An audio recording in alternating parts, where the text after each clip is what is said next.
Hello students, chapter third miscellaneous exercise के solutions part second. Part first इससे पहले करा चुका हूं मैं, उसमें मैंने कुछ क्वेश्चन कवर करे थे। ओके, अच्छा यहाँ पे कुछ क्वेश्चन है, question 4, question 5, question 6, question 8, question 14। ये पिछली एक्सरसाइज में मैंने क्वेश्चन कवर करे थे 3.1, 3.2, 3.3। वो अब तक आप लोगों ने कर ली होगी ढंग से। तो इनमें कुछ क्वेश्चन जो सेम टू सेम है और कुछ क्वेश्चन में सिर्फ वैल्यू चेंज कर रखी है। ओके, तो ये खुद कर लेना। अब आप लोगों के जो क्वेश्चन बचे हैं, question 7, question 9, question 10, question 11, question 13, question 15। तो आज मैं ये क्वेश्चन कवर करूंगा। अब 7 और 9 दोनों सेम है, सिर्फ नंबर चेंज किए हैं। तो मैं 9 करके दिखा रहा हूं। ओके, फाइंड एक्स इफ, ये हमें गिवन दिया है। सिंपल है, हार्ड नहीं है सॉल्यूशन। अब इसको इससे मल्टीप्लाई करना है। क्लियर? चाहे तो इन दोनों कर लो पहले मल्टीप्लाई, चाहे इन दोनों कर लो। इंटरचेंज मत कर देना, कोई भी रॉन्ग हो जाएगा, क्योंकि मैट्रिक्स में A B not equal to B A. Okay,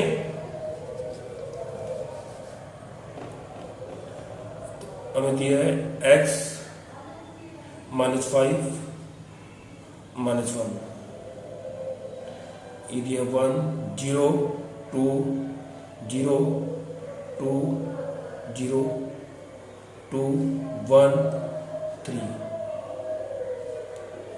and third matrix दिया हमें, उसके अंदर जो एलिमेंट x4 और 1 इक्वल टू ओ।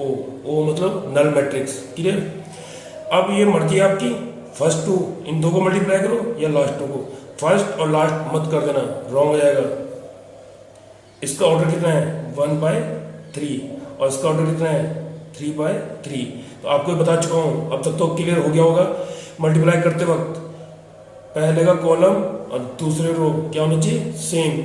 और उसमें जो मैट्रिक्स बनेगी कितने ऑर्डर की बनेगी 1/3 की। ये अब तक क्लियर हो गया होगा। चलो मल्टीप्लाई करते हैं।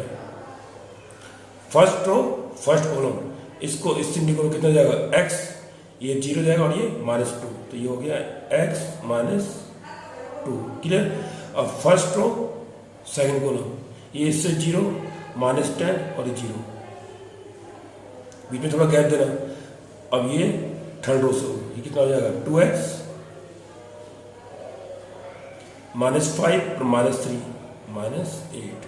ध्यान दो जरा, ये 1/3 का मैट्रिक्स बन गया हमारा। क्लियर?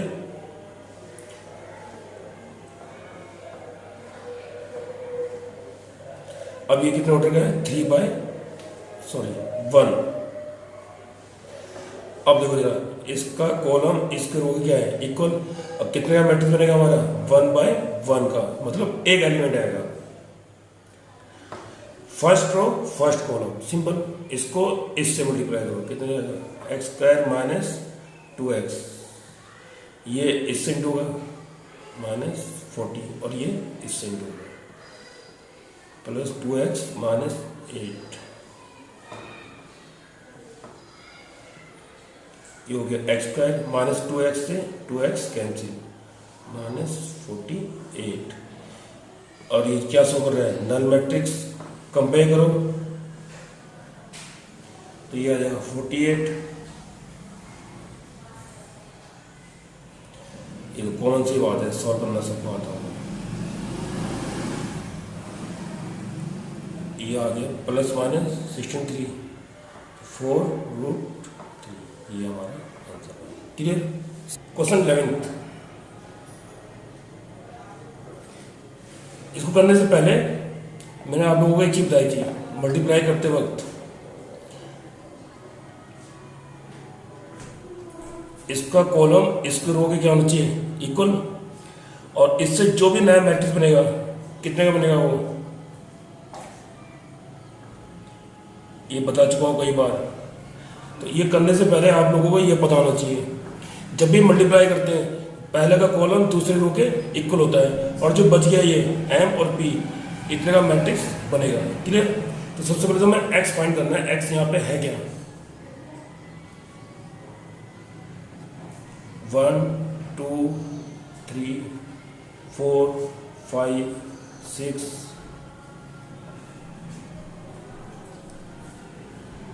-7, -8, -9, 2, 4, 6। अभी कितने ऑर्डर का है? 2/3। और ये भी कितने का है? 2/3। अब इसका ऑर्डर कैसे पता लगेगा? इसको देखना है, इसको देखकर ये पता लग जाएगा और इसको देखकर ये पता लग जाएगा। ये हो गया, तो ये 2/2 का बन गया। ध्यान दो जरा, इसको देखना है, ये अब तो याद हो गया होगा, क्योंकि इसका कॉलम इस पे रोके इक्वल होता है, तो जाहिर है दोनों सेम होंगे। और जो बच जाएंगे 2 और 3, उतने का मैट्रिक्स बनता हमारा। तो इसको देखकर ये पता लग गया हमें, इसका रो, और इसको देखकर इसका ये कॉलम पता लग गया। तो इसका मतलब ये 2/2 का होगा। तो ये याद होना चाहिए, इसको देखा मैंने। क्लियर? खाली ऑर्डर पूछने को भी आ सकता है एक्स का। फिलहाल हमें एक्स फाइंड करना है। X Y A B,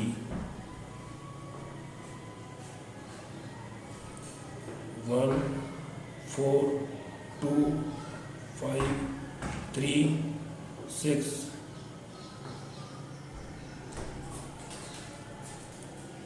-7 -8 -9 2 4 6। अब सिंपली मल्टीप्लाई करना है, सभी को आता ही होगा। First row first column, x plus 4y, same ये इससे इंटू होगा। 2x प्लस 5y, सेम ये इससे भी होगा इंटू। 3x 6y। अब सेकंड रो को फर्स्ट से करो, a प्लस 4b, ये इससे इंटू होगा। 2a प्लस 5b, और ये इससे इंटू होगा। 3a plus 6b। इसमें मेन कॉन्सेप्ट ये है, ये याद होना चाहिए आपको कि क्वेश्चन सेम नहीं मिलेगा, क्वेश्चन में थोड़ा चेंज किया जा सकता है। तो आपको ये याद होना चाहिए, क्वेश्चन को लर्न मत करना, तो कुछ नहीं बनेगा। समझ के ही करना है जो भी क्वेश्चन करते हो। अब बीच में इक्वल है, कंपेयर कर लो बोथ साइड। तो ये इसके equal, x plus 4y equal to -7, 2x plus 5y equal to -8। Second question, a plus 4b equal to 2। Third question, 2a plus 5b equal to 4। अब सॉल्व करना, ये आप सभी लोगों को आता ही होगा। फर्स्ट सेकंड सॉल्व करके x और y फाइंड हो जाएगा, एंड थर्ड और फोर्थ को सॉल्व करके a और b फाइंड हो जाएगा। तो यहाँ से x, y, a and b की वैल्यू फाइंड कर लेना। ओके, तो आपका x फाइंड हो जाएगा।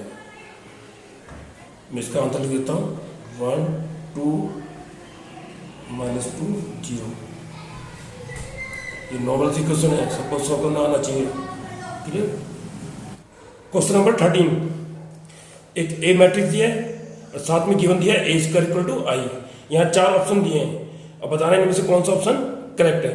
ओके, ए स्क्वायर मीन्स ए को ए से इंटू करना है। आसान क्वेश्चन है, टफ नहीं है बिल्कुल भी। Alpha beta gamma minus alpha, alpha beta gamma minus alpha. अब सिंपली मल्टीप्लाई करना है। First row first column, alpha square plus beta gamma. अब first row second column, alpha beta minus alpha beta, ये तो हो गया कैंसिल। अब second row first column, इसको सिंट करो, अल्फा गामा कैंसिल, सेम इसको सिंट करो, beta gamma plus alpha square. Clear? अब हमें गिवन क्या दिया है, ए स्क्वायर इक्वल टू आई। अब यहाँ ए स्क्वायर रिप्लेस कर दो, जो आपका ए स्क्वायर है, alpha square plus beta gamma 0 0, alpha square plus beta gamma equal to I means unit matrix 1 0 0 1। अब बीच में इक्वल का साइन है, इसका मतलब equal matrix. Corresponding elements compare करो, alpha square plus beta gamma equal to 1। अब या तो मैं 1 को बदल रहा हूँ, अगर 1 को बदल लाता हूँ तो यहाँ कोई ऑप्शन नहीं है ऐसा कोई, तो इन दोनों को राइट साइड भी भेजा जा सकता है। तो क्या बन जाएगा ये 1 minus alpha square minus beta gamma equal to 0। यही आंसर है, मतलब थर्ड ऑप्शन करेक्ट है। Okay, question 15, if A is square matrix such that A square equal to A, ये हमें गिवन दे रखा है, then I plus A whole cube minus 7a is equal to. अब बताना ये किसके इक्वल होगा, और ये हमारे पास गिवन है। सिंपल सा ही क्वेश्चन है, आई प्लस ए का होल क्यूब माइनस 7a। अब a प्लस बी क्यूब का फॉर्मूला अगर याद होता आप लोगों को, a cube plus B cube thrice of A square B plus thrice A B square, साथ में कितना हमारे पास माइनस 7a। तो a प्लस बी क्यू का फॉर्मूला आना चाहिए, सबको आता ही होगा ये। तो मैंने सिंपली फॉर्मूला खोला है यहाँ से यहाँ तक। अब आई क्यूब को आई लिख सकते हैं, कोई फर्क नहीं पड़ता है, आई क्यूब हो आई 4 हो, ये सब आई ही होते हैं। क्लियर। अब ए क्यूब, इसको मैं क्या लिख सकता हूँ, ए स्क्वायर इंटू ए। ऐसे यहाँ 3a, किसी मैट्रिक्स के साथ आई हो या आई ए हो तो कोई इफेक्ट नहीं पड़ता, यहाँ भी हम आई हटा सकते हैं। क्लियर। तो याद रखना ये किसी मैट्रिक्स से अगर आई मल्टीप्लाई हो रहा है उसको हटा भी सकते हो, लगा भी सकते हो। ऐसे आई के ऊपर कोई भी नेचुरल पावर है तो वो आई ही रहेगा। क्लियर। अब ए स्क्वायर ये हमें गिवन दिया है कितना ए, तो ए स्क्वायर को रिप्लेस करता हूँ किससे मैं, ए से। ए स्क्वायर क्या दिया हमें, ए, ये फिर ए स्क्वायर हो गया, तो ए स्क्वायर क्या है हमारे पास ए, ये जो गिवन दिया है।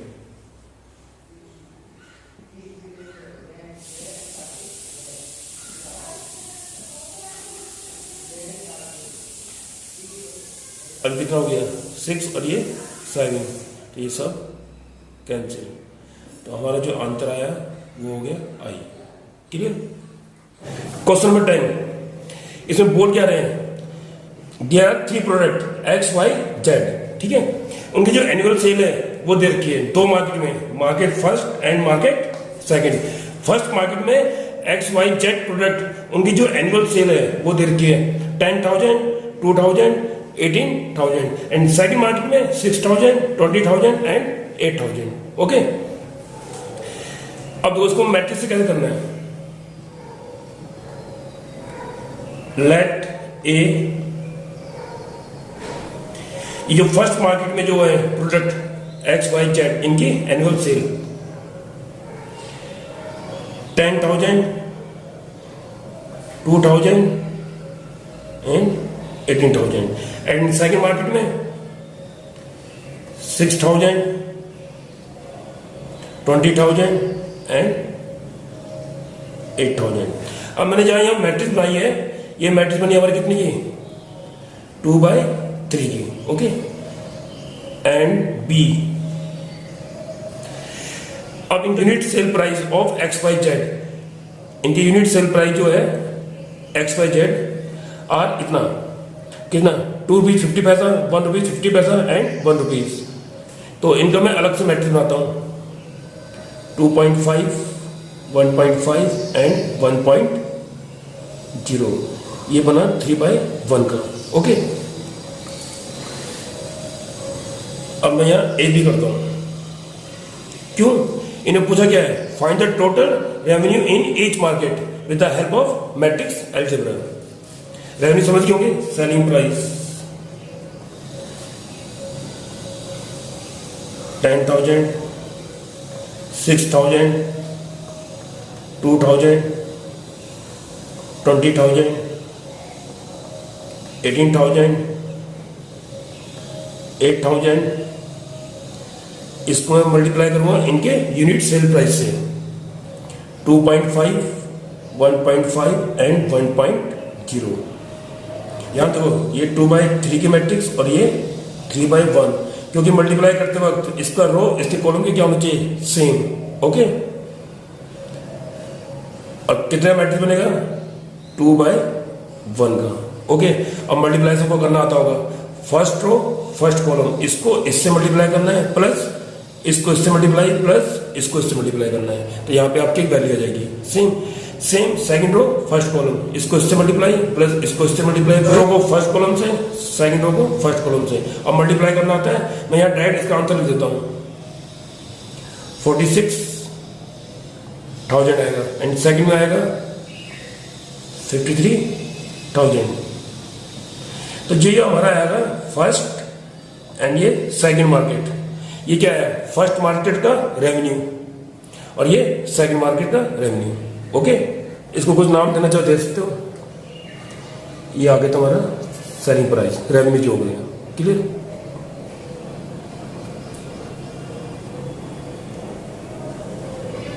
$46,000 and 53,000।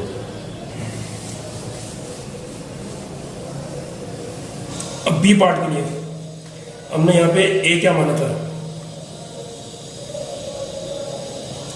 A product annual sale first market की कितनी थी,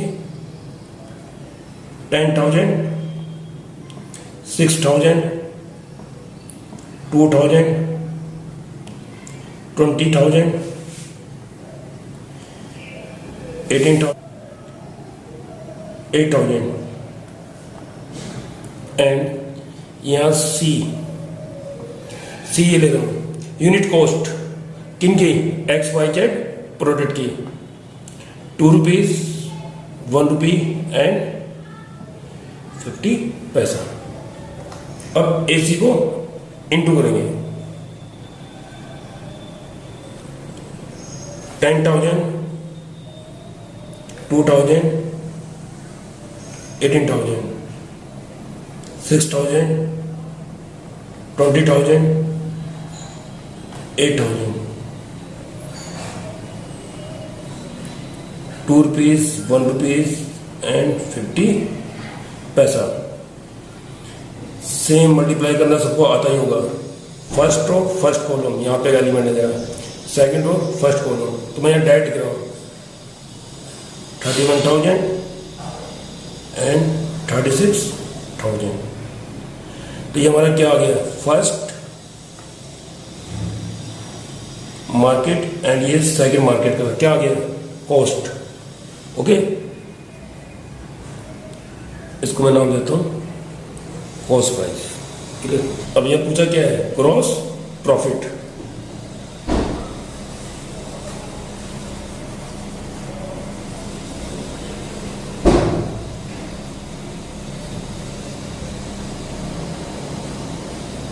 ग्रॉस प्रॉफिट, तो कॉमन सी बात है, selling price minus cost price. Selling price हमारी कितनी आई थी, 46,000, 53,000 माइनस कॉस्ट प्राइस, तो कॉस्ट प्राइस कितनी आई थी, 31,000।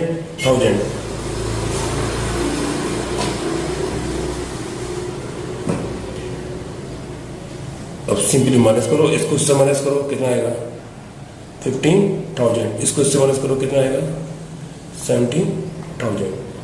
तो ये हमारा फर्स्ट मार्केट का ग्रॉस प्रॉफिट और ये सेकंड मार्केट का gross profit. Okay, thank you.